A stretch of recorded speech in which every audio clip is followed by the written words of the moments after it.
أعوذ بالله من الشيطان الرجيم. بسم الله الرحمن الرحيم.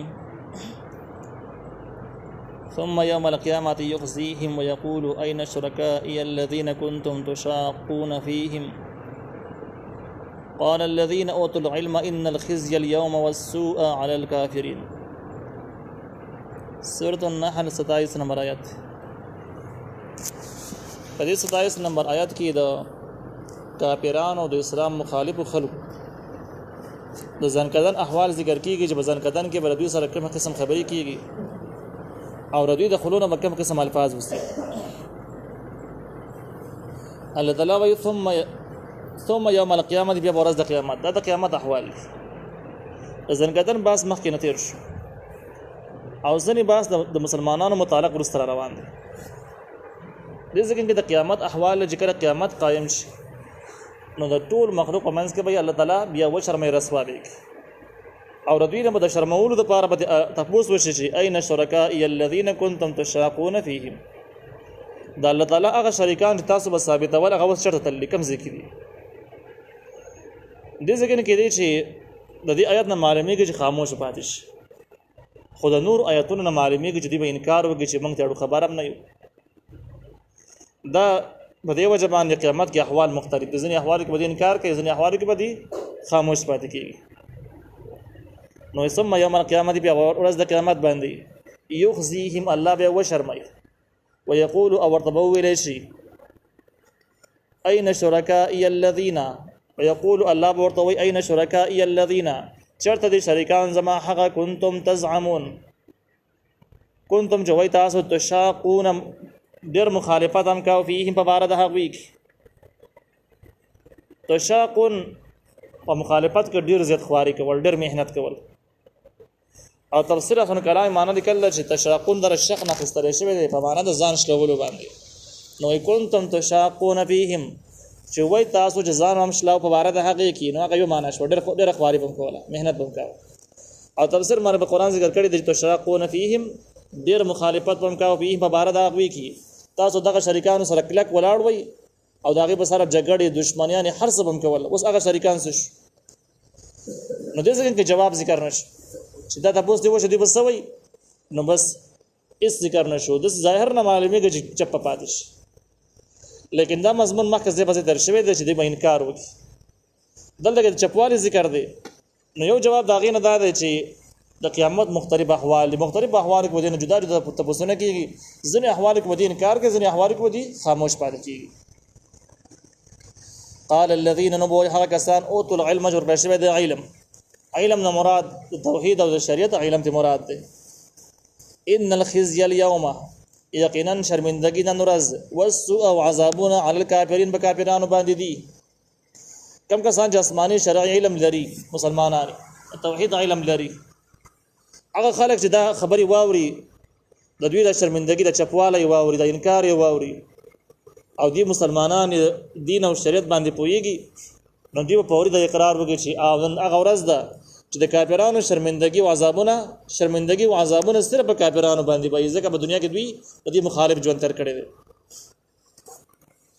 دې ځکه کې د مؤمنانو خبره منځ کې رااله چې کوم اهل علم دی هغه به تصدیق وکړي چې عذاب او شرمندگی په کافرانو باندې ده. د دې جملې د ذکر کولو مقصد دا دی چې د کافرانو دغه رسوایی شرمندگی به دا ټول مخلوقات مخ کیږي. دا بځاله شخصي پټ زګینه نه وي، ځکه کپټ زګینه وي بیا د مؤمنانو د جواب به ذکر کېدل. او د مؤمنانو جواب ذکر کېدو مقصد دا دی چې مؤمنان به موجودي ټول مخلوقات مخ کې به دا ذلیل کړي شي. الذين حق کافران تتوفاهم الملائکه چې وفات کول دوی لپاره فرشتو ظالمی انفسهم بدس حال کې د ظلم کړي په خپل ځانونو باندې. ظلم نه مراد شرک او ګناهونه دي. د دې جملې مقصد دا دی چې هغه کافران چې خاتمه په کفر شوی ده د سا اخستلو پورې فرشته چې کله سا غسن هم دوی کافرانو اسلام قبول کړي نه. نو بده کې هغه کافران د دې وعید نه خارج شو، د تخفیفات نه خارج شو چې کوم په اول کې کافران وو خو به ایمان راوړي دي، هغه بده کې داخل نشو. نو کافران نه مراد هغه کافران چې کوم د مرګ د وخت پورې کافران او کلمه ونه ویلا. الذين حق کافران تتوفاهم الملائکه چې وفات کول دي لپاره فرشتو ظالمی انفسهم برس حال کې ظلم کړه په خپل ځانونو په شرک او ګناهونو سره. فالقوا السلام ما كنا نعمل من سوء دی وړاندې کې فرشتو ته السلام د دروغ وینا. سلام خپل معنا صلح ده. تفسیر احسن کلام وایي چې دلته په معنا د دروغ خبرو سره ده. نور معنی هم شته دي. دلته کې هغه صلح معنا مراد نه ده بلکې په معنا د دروغ خبرو سره ده. نو دی بر یو دروغ خبر وړاندې کی په جواب کې ما كنا نعمل من سوء چې موږ نه دا کړه ایس بدکار موږ د بدو کارونو والا خلک نه یو موږ نه شرک کړه د نور ګناونه کړی دي کافرانو من کړش. او تفسیر باندې قرآن وایي چې سلام په معنا د تابعداري سره وي لکه څنګه اسلام غاړي خودر ته ویل کېږي دا څنګه کې سلام څنګه صلح ته وایي دا څنګه تابعداري ته هم وایي. به معنا د څه شولا چې فالقوا السلام دی وړاندې کې تابعداري چې موږ تابعدار خلک ما كنا نعمل من سوء موږ نه دا کړی اس بدکار موږ اس شرک او ګناه موږ نه دا کړی د ټول نه انکار وکړي. نو څه اقرار د څه بوږي تابعداري بوږي چې موږ په دنیا کې د دین او د شریعت تابعدار خلک تر شوي منکر بش. الله بالا ولنا ان الله علیم بما كنتم تعملون یقین الله تعالی خبر و په هغه سبانه چې تاسو کول. اوس که څومره دروغ وایي منکر شي خو تاسو حالات الله تعالی ته معلوم دي او تاسو نه الله تعالی پورا خبر. څه مطلب دغه دروغ خبرې موږ نه چړيږي الله تعالی تاسو له پورا سزا درکړي. بیا ورته ویل شي پادخلوا داخل شي ابواب جهنم دروازو د جهنم ته خالدین فیها چې همیشه به پدې کی. فلبئس نور بد دی مثوى المتکبرین زید کافرانو زید بد د جهنم لمبي. متکبرین په معنا د لوی کوونکو سره مثوى المتکبرین زید هغه خلکو چې ځان لوی ګڼي د دین او د شریعت. نو چې کله د دین نه د شریعت نه توحید سو ځان لوی ګڼي د کافر او مشرک نو الله تعالی ډېر بد دی زید هغه خلکو چې ځان لوی ګڼي د دین نه. وقيل للذين اتقوا او وبویل شي هغه کسانو ته چې پرهیزګار او د شرک نه او د ګناهونو نه ځان ساتي دنیا کې نیکان خلک هغه نه هم تاسو وشي څنګه کافرانو ته پوس کېږي چې مؤمنانو نه هم تاسو وشي. ماذا انزل ربكم نست شي نازل کړي او رب تاسو آسماني کتاب کې سعود او څه شي نازل کړي. قالوا دی وای خیرا د پایدې خبره خیر غوړه خبره د پایدې خبره یعنی آسماني کتاب ټول د پایدې خبرونه د خو خبرونه ډک دي کې زیاتی خبري اسی خبري نه وي.